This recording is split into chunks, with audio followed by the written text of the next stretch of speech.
Bet aš visada va taip sakiau, kad mano pagrindinis darbas iš esmės yra pasirūpinti gerai žmona.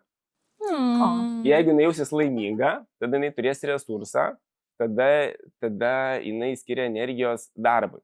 Viskas gerai buvo, važiavo, viskas filmuojamės, darom, kuriam, rodom, bet pamažu pradėjo dingti ugnelė tiesiog viduj.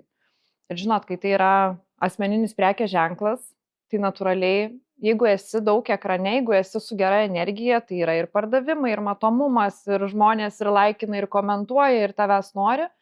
O kai tos ugnelės nėra ir eini į tą ekraną tik tai nes reikia, nes kitaip nevažiuos, tai žmonės irgi tą jaučia. Nežinau, sugriuvo ir tiesiog aromama neteko patrauklumo.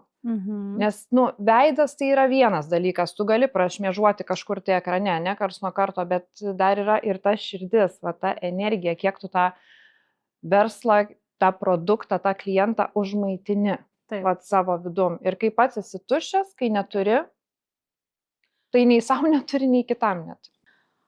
Kas yra tie baziniai poreikiai ir kodėl jie tokie svarbus yra kasdienoje?